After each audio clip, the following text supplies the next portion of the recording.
So guys, magandang araw sa inyo guys. So, ang gagawin natin guys sa araw na tayo ay magkukumpuni ng motorsiklo na ito. Itong motorsiklo na ito guys ay Kawasaki Roser 135 LS guys. So itong motorsiklo na ito guys ay motorsiklo ng aking kapatid, ng aking brother-in-law. Shout out pala sa iyo brother-in-law,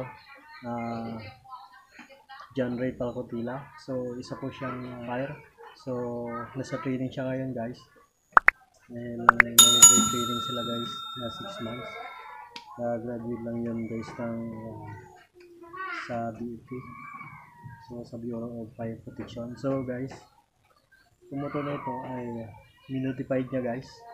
So ito 10 taon na pala ito guys, noong January. So nakuha niya ito guys ay 2011, naging sticker na siya guys.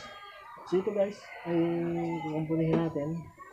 So dati itong kulay guys ay kulay pula. So nasa rehistro siya kulay pula. So ang ginawa niya dito guys ay kanyang minotified. So pininturahan niya ng itim. Saka minuno shock na din niya guys. Kinuha yung dalawang shock dito. So nakamuno shock siya guys. Yun yung tangke niya guys. Ay pinalaki din. So parang pinatungan lang guys yung kanyang tangke. Parang binild up guys yung kanyang tangke. Kaya naging malaki guys siya. So guys, dito sa motor na ito, yung kanyang wirings kasi guys ay grounded. So ang stator baka sunog na, yung kanyang CDI, then yung kanyang charger.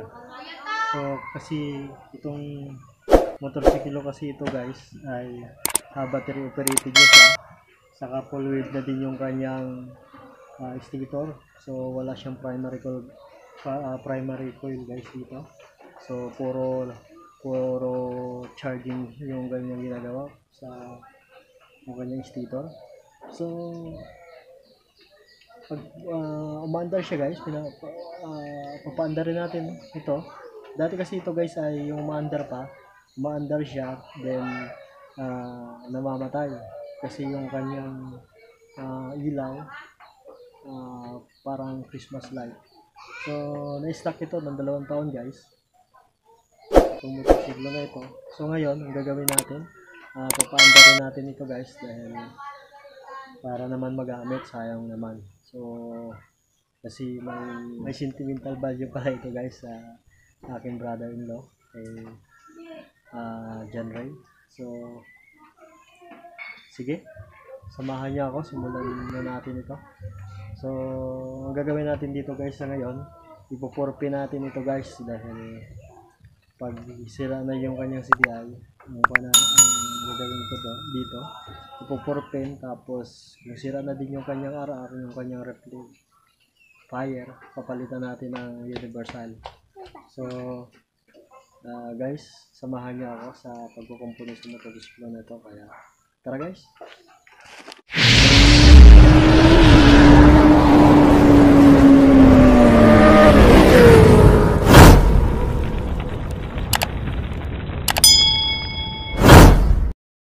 So ito na yung motorsiklo guys. Yan.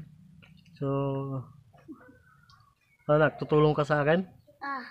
Diba? Tutulong yung aking partner. Yan, si Diesel John. So ito guys, marami siyang pinalag dito, minidolpay ditong motorsiklo na ito guys. Ayan. So medyo madilim, pailawin natin. Yan, medyo madumi siya guys. Then yan. Yan ating motorsiklo na yan. Motorsiklo pala ng ating brother-in-law. So yan siya guys. Tapos guys, yung upuan, yan, dumi. So i-restore din natin ito ang dating kulay. So abangan nyo ako guys sa another vlog natin. So ayan, yan guys. So bubaklasin na natin guys yung kanyang mga cover.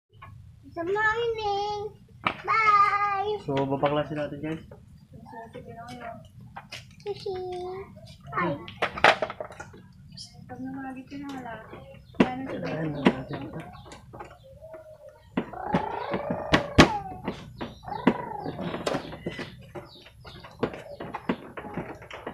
Kasa.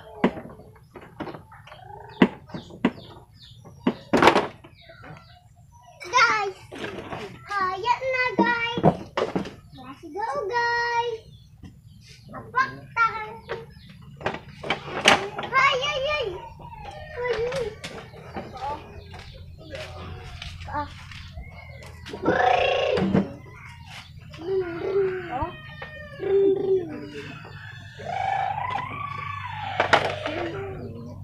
Guys, medyo malamig-lamig guys. Kakape muna tayo. Nakaplano tayo. Ayaw mag-yamig pa. May lokali mo. Pero malamig na guys yung wine. Kay ate ka na ng kapatid ka ha. So napagladas na natin guys. So ito na yung kanyang wire. So ito na siya guys. So yung kanyang CDI ito.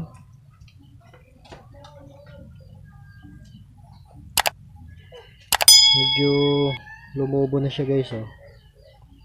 So grounded siya nga guys. So nabalatan na din yung kanyang mga wirings. Then ito yung galing stator pababa. Yes. Galing stator siya guys. So troubleshoot natin ito guys. Tingnan natin kung may supply yung kanyang stator. Kung hindi, kung maganda pa ang kuryente na galing doon. Yun yung kanyang RR. Ito guys, yung kanyang amplifier, yung kanyang charger. So medyo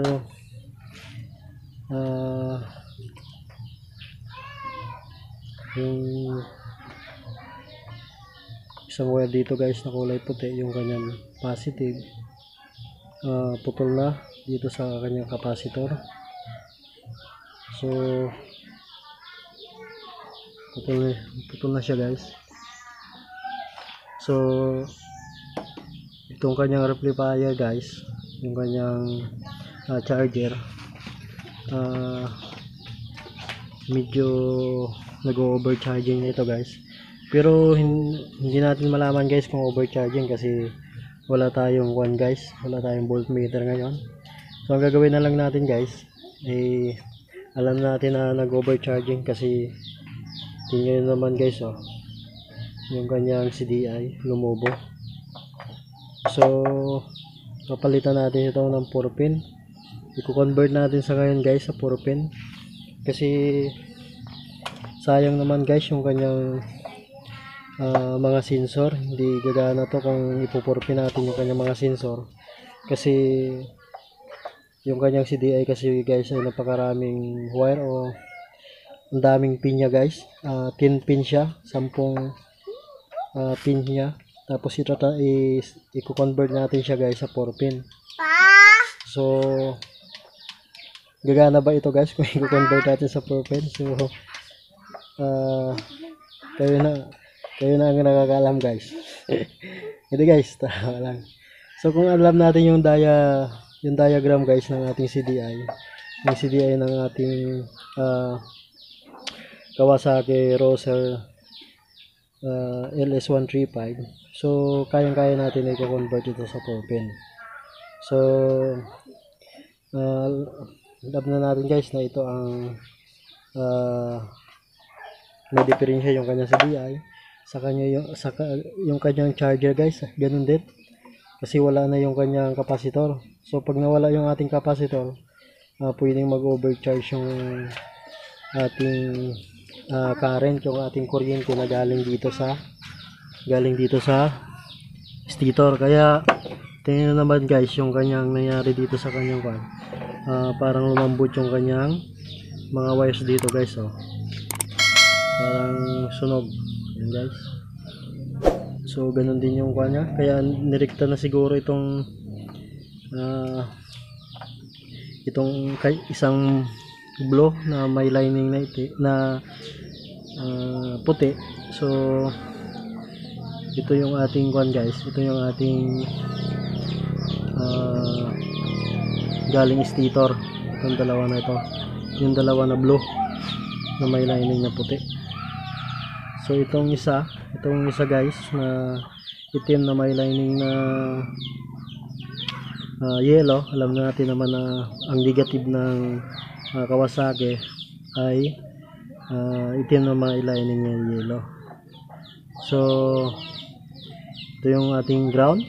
Then itong isa, itong puti na may lining na pula, ito naman yung galing natin pulser. Yan guys. So itong green ba to? Oh, green nga guys. So galing din ito ng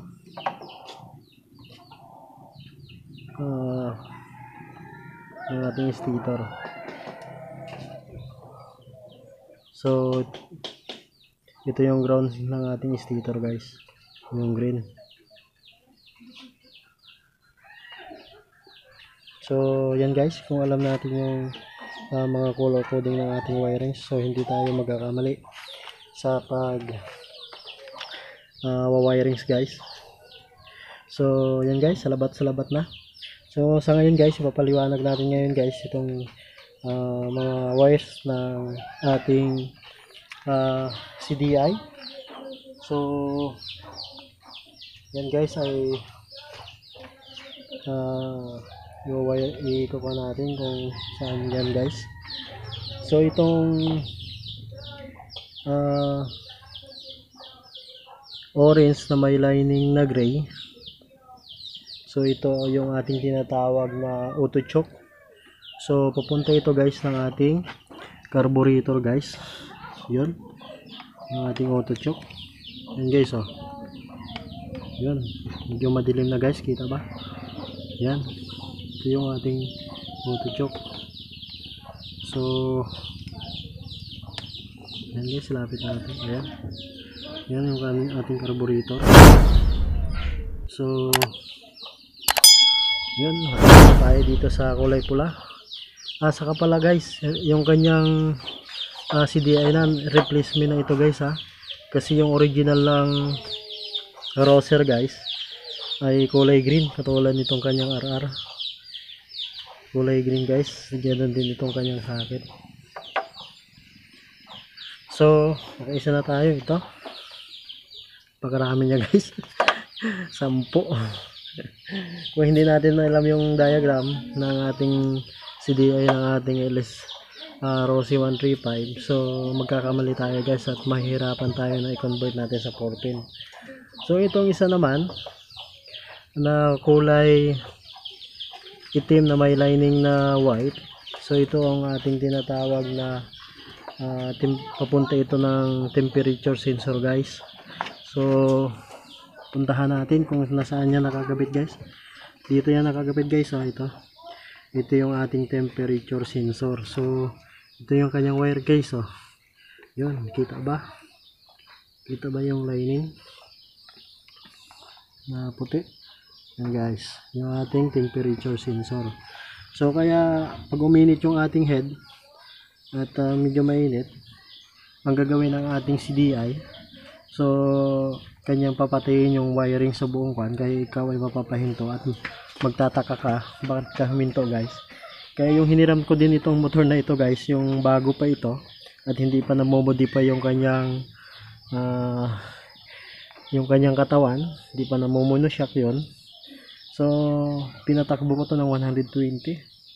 So malapit na ako ng tumakbo lang siguro ako guys ng 30 kilometers per hours.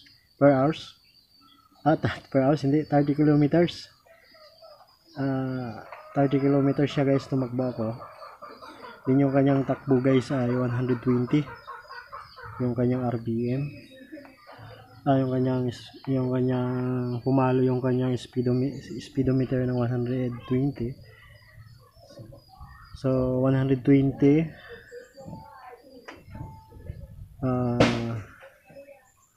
yun guys, balik tayo guys dito sa kwan. So huminto siya guys noon nung pinatakbo ko siya ng 120. So nag-automatic shutdown yung makina guys, namatay siya. Doon ang ginawa ko guys ay nagpahinga ako ng 10 minutes, tapos pinaandar ko siya ulit. So ayun na, umandar na siya guys. Then hindi ko na tinuduhan yung kanyang throttle, hindi ko na sinagat guys. So nakarating din ako sa aking pupuntahan. So guys, balik tayo din guys sa ating run. So ito na nga guys yung ating temperature sensor. Nakadalawa na tayo guys. Then ito yung itim na may lining na yellow. Ito naman yung ating ground. So ground yan guys. Then itong isa, yung gray na may lining na puti. Yan guys, yung gray na may lining na puti. Yan guys. Ay ito naman yung ating TPS. So ano ba yung TPS guys? Ito yung sinasabi natin na throttle position sensor. So makikita ito guys dito sa ating carburetor din guys. Ayun. Yan guys, kita ba? Ayan, yung gray. So tatlong wire siya guys. May negative din siya. Yun guys, sa gitna. Then yung may kulay pink siya guys. So moya guys, itong kulay pink na ito guys ay pupunta din itong TPS din ito guys.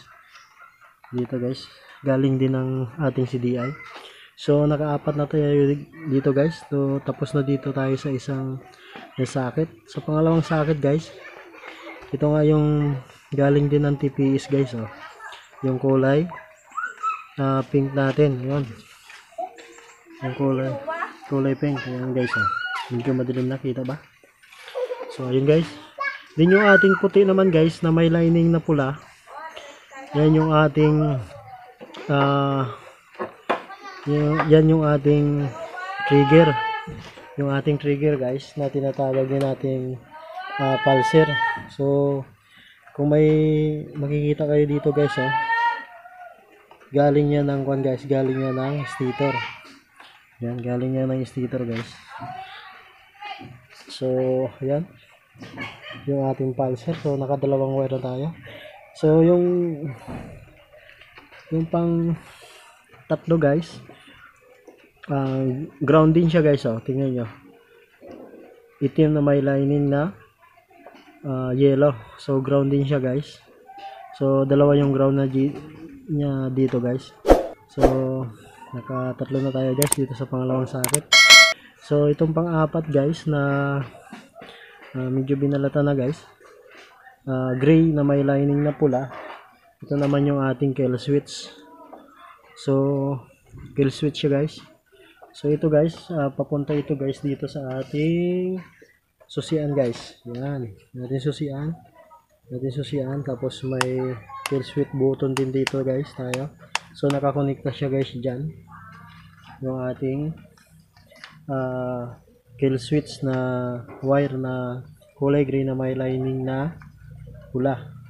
Tapos ito naman guys, itong dalawa na ito. So tapos na tayo dito sa pangalawang socket guys. Dito naman tayo sa pangatlong socket guys. Ito yung ating ignition coil guys, papuntang ignition coil. So dalawa yung kanyang wire, itim na may lining na pula, tapos yung isa puro black. So yung dalawang wire na yan guys ay pupuntang ignition, kasi yung ating Kawasaki Rosel 135LS ay dalawa yung kanyang ignition coil. So yun yung isa guys, isa. So ito purong itim siya guys, purong itim yung kanya isang wire. Din yung isa, titingnan natin ba kung talagang kuan siya guys. Ayun. Kita ba? Yun guys oh. Yung itim na may lining na pula. So, pupuntang ignition siya din guys. So, ito guys. So, tapos na tayo dito sa CDI guys. Yan. So, kukonvert natin ito sa 4 wires. So, ano ba yung 4 wires guys na CDI? So, ito yung CDI guys ng Lipan 110. Medyo madumi siya guys. So, ito guys ay CDI ng motor ko. So, 5 wires yun dati guys. Kinonvert ko na sa 4 pin kasi 4 pin dati ay 5 pin dati. Binattery operated ko siya dahil yung kanyang para primary coil guys ay busted na. So, naisip ko, mekaniko naman tayo. So, kinonvert ko na lang siya. Binattery operated ko na yan guys siya. So, yun. 4 pin na siya. 4 pin CDI. So, hihiramin muna natin ito guys. Sa ngayon, dahil hindi pa tayo nakakabili ng 4 pin CDI guys. So, hiramin ko muna ito guys. So, may sakit din ako dito guys na ito guys, na ginawa na. Ayan. So, iba-ibang kulay yung kanyang wires yan guys. Ayan. So, dito naman guys, sa isang CDI, sa 4 pin. So, kung alam nyo ang diagram guys, madali lang yan. So, isasaksak lang natin yan guys, yung ating sakit ng ating 4 pin.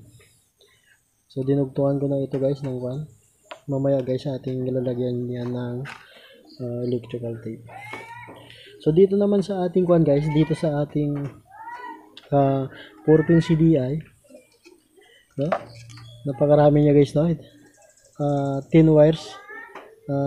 Nireduce natin sa 4 wires, sa 4 pin. 10 pin, nireduce natin sa 4 pin. So, kaya naging 10 pin ito guys, dahil ang dami yung function yung kanyang CDI, pinagsama-sama na dito guys sa isang CDI yung mga component dito guys ng ating wiring ng ating Kawasaki LS135 crosser. So ito guys yung ating 4 pin. So ito yung ating pag maglalagay kayo ng wire guys, tatandaan nyo kahit ibang kulay yan. Kasi pag salipan kasi guys, mga China motor, ang kanilang ground, ang color coding ng ground nila guys ay kulay green, saka yung kanyang positive ay kulay itim. So, dapat sa ulo nyo ito guys. So, ang gagawin natin ito guys, i-identify natin yung function ng wire ng ating 4 pin. So, ito guys, yung ating, ito guys, yung ating trigger o yung ating pick up coil or yung ating pulser. Yan guys, tandaan nyo guys madali lang naman malaman. So, tatandaan nyo lang yung ating kuha ng kanyang sakit. Yan yung pinakang taas. Yan. Ito yung ating pulser. Ito yung ating ground. Ito yung ating positive. Then ito yung ating papuntang ignition coil. Yan guys. Ignition coil. Yan. So, pag tayo wiring dito naman sa kabila guys, ipapagsama natin ito guys. Itong kanyang puntang ignition coil para masupply yung dalawa nating ignition coil. Pagsama na lang natin yan guys. Tapos i-connect natin yung ignition coil. Yan guys, dyan. Yan. Dyan natin i-connect yan guys. So, wala akong cameraman ngayon guys, medyo mahirap. So, mamaya ipupulido natin yan guys. Yan guys. So, pangalawa natin i-connect yung ating pulser. So, yung pulser ng ating Kawasaki ay itong kulay puti na may lining na pula. Yan. Kukunin ko lang guys ha. Then yung ating ground. So yung ground ng yung CDI ng ating roser guys ay yung itim na may lining na yellow. So mamaya ipapagsasama natin yon. So doon natin ikakabit dito. Tapos yung ating positive guys, itong ating positive, kukuha tayo ng linya galing dito sa ating accessories wires na positive dito guys. Binalatan ko na yan guys. Yung positive ng ating Roser 135 guys ay kulay puti. So maglalagay tayo dito ng wires guys. So ito, may wires na ako dito. I-change oil ko din ito mamaya guys. So ito, kukunik lang natin ito guys dito. Yan. So nakakalito guys, no? Huwag lang kayo malito, baka masunugan kayo guys. So hahanapin natin yung ating kill switch dito guys. Bakit nga kinabit pa natin dito sa kill switch guys? Hindi na natin dinirekta doon sa positive. So para pag nagpatay tayo guys ng ating kill switch button saka ng ating susian, mamamatay siya guys sa ating susian. Yan. Tapos ipagdugtong natin itong ating positive dito. Ayan. So yan guys, dugtong na natin yan guys. Ayan lang. Then itong ating negative naman doon sa sa dalawang wire ng negative. Ayan guys. So ayusin natin yan guys mamaya. So ayan. So iko natin recap. Yung ating 4 pins, ito yung kanyang trigger o yung kanyang pulser o pickup coil. Ito naman yung ating ignition coil. Ito naman yung ating positive. Ito naman yung ating ground. So dito naman ikakabit natin ito guys dito sa wire ng dalawang ignition coil na papuntang ignition coil dahil dalawa yung ating ignition coil dito sa roser. Yung isa, yung ating pulser, yung white na may lining na pula, yung kanyang wire, kakabit natin ito guys doon. Din itong kanyang positive, ikakabit natin dito.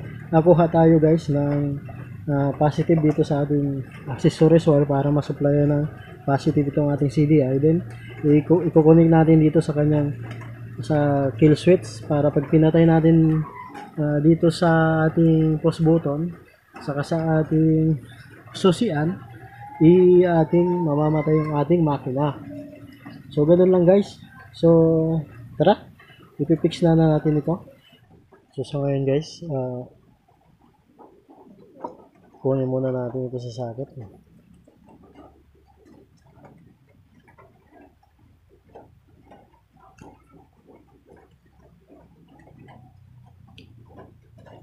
So ito yung kanya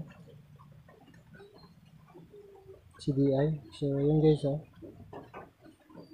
may tama na siya guys. May halata mo na grounded kasi lumubo na yung kanyang CDI. So busted na ito guys, itong ating CDI na ito.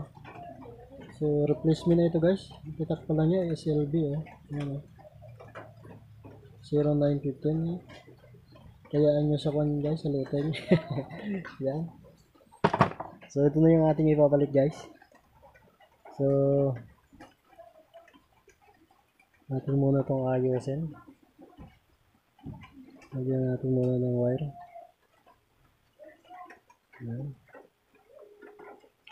Para wala siyang gun.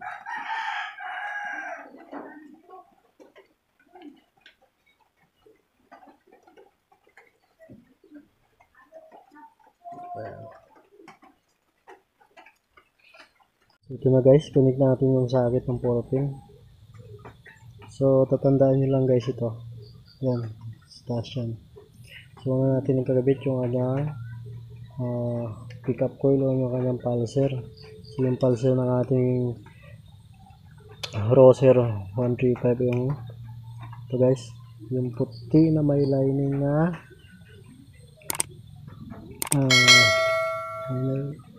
may lining na pula. So hindi natin puputulin yung sagit ng kuwan guys, dahil ibabalik din natin ito ng bibilhan natin ng bagong CDI ito guys, yung original. So para magamit naman yung kanyang mga sensor. So temporary muna natin ito ipupurmin guys, kasi ang kagandahan dito guys, may mga sensor siya. So ito yung kagandahan niya guys, yung CDI nito na ating 135 LS Rosa. Marami siyang sensor. So yung pangalawa natin ikabit guys, yung ating negative. So yung negative ng ating Rosa 135 guys, yung itim na may lining na yellow. Dalawa dito guys yung kanyang negative. So ito guys, ayan, pagsamahin lang natin ito guys, yung kanyang negative na dalawa. Ayan, tapos connect natin.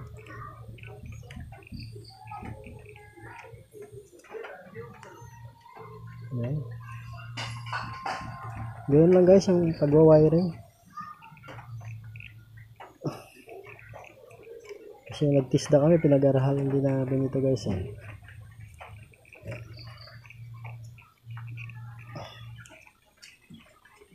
Ayan guys, yung ating negative.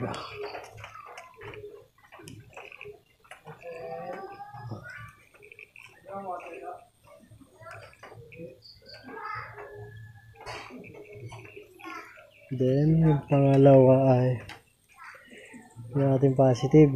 So sabi ko nga sa inyo kanina, magkuhan dito tayo ng wire sa accessories wire. Positive ito guys. Ito.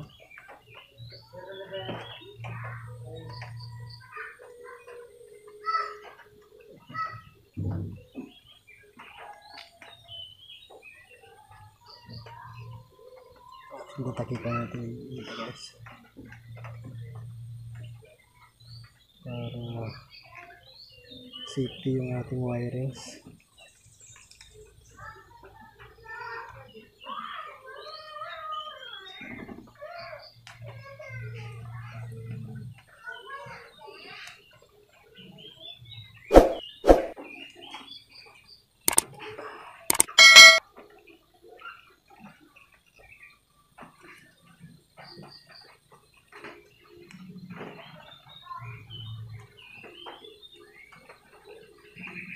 Ayan. So ito guys, kakabit natin ito dito sa ating kill switch. Positive po guys ha. Ipagsama natin ito yung ating positive dito sa yan. Then kabit natin dito sa ating kill switch. Yung ating kill switch dito guys ay itong gray na may lining na pula. Ayan. So dyan natin nakakabit yan guys.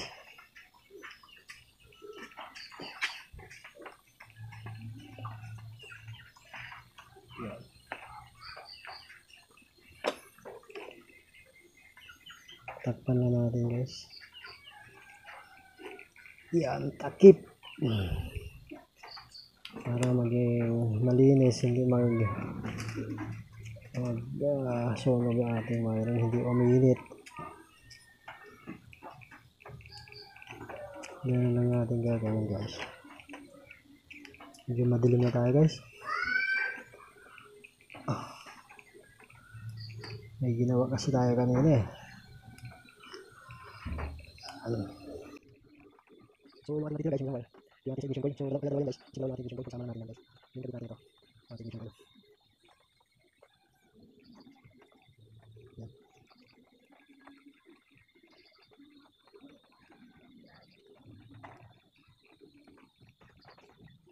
So yun. Ignition natin.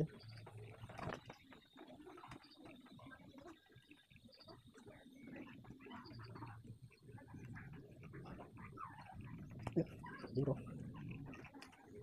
Dito. Dito.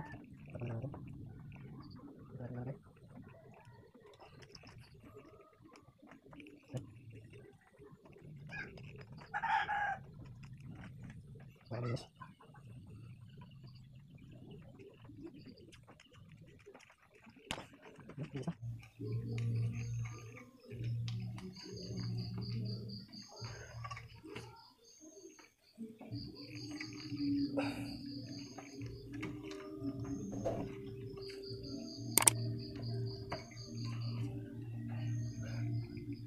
Oh. So ayun guys. So papandarin na natin guys kung gagana yung ating kung gumagana pa itong ating charger. Kabit natin yung ating 4 pin na CDI. Ito guys yung 4 pin. Kabit natin. Tabi lang natin. So sa ngayon, ito pala guys, nailinisan ko na ang carburetor nito. Hindi ko na binidyohan yun guys kasi medyo bakit kaya hindi ko na videohan yun guys, sayang no, content pa din doon, content pa rin yun. Saka na guys, nilinisan na natin ito ulit. So kung muna, hindi mo natin kakabit yung tangke. Ito muna ang gagamitin natin. Yan, may gasolina yan guys. So dyan natin kakabit yan guys. Hindi ito yung kanyang ano, kanyang hose. Lagyan natin gasolina. Yun.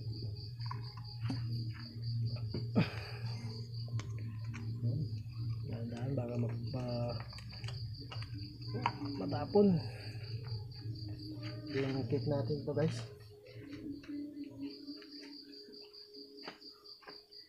Ang susi pala nito. So guys, ang gagana yung ating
Inabot na tayo ng gabi guys. So natapos ko na din yung ating napaandar din natin yung ating Roser 135 guys. Ayan. So bukas i-test drive natin ito guys kung hindi talyado yung ating yung ating pagka-convert ng 4 pin dito guys, yung ating pagka-convert ng 4 pin CDI dito sa ating Roser 135 Kawasaki LS. So i-test drive natin ito bukas da guys, kung titingnan natin kung hindi siya talyado. So sa pagko-convert guys, ganoon lang. At pag palit ng ating arap, so ganoon lang gagawin natin. So titesting ko to bukas guys kung yung ating pagko-convert ay hindi talyado nga guys. So salamat guys sa panonood, sana lagi niyong suportahan ang aking channel. Mekanikong Romblomano. Ako ay sana isuportahan nyo. So, huwag nyo kalimutin pindutin yung ating subscribe button at saka yung ating notification bell para lagi kayong updated sa ating mga bagong video. So, maraming salamat guys sa pagsuporta nyo sa akin dito sa aking channel. So, marami pa tayong video na i-upload guys. Marami pa tayong papag-aralan. So, simulan na tayo ngayon sa wirings sa pagkukumpuni natin ng motorsiklo. So, i-share ko sa inyo yung aking natutunan sa pag-aaral ko sa TISDA. So, yun guys, salamat. So, salamat sa panonood. So, ayan yung aking anak, si Noah. So, siya yung may-ari ng motorsiklo na yan guys. So, marunong na din siya mag-bike. Pero, hindi pa pwede siya mag-drive guys. Kasi wala pa siyang lisensya. Ayan. Ano tol? Ito. Yan. Shoutout ka muna kay Tito. Kay Tito Wiwen. Shoutout pala dyan kay sa aking mga kamag-anak dyan sa Manila. Kay Sherwen. Sa kanyang asawa kay Blaze. Then sa mga bayaw ko din dyan kay John Bianson. Sa Kotila Bianson. Dyan sa Bataan. Shoutout sa'yo. Bayaw. So, yun baka magtampo ka na, shoutout na kita. So, shoutout sa inyo dyan, dito sa amin ngayon, lockdown eh. So, yan. Salamat guys sa panonood.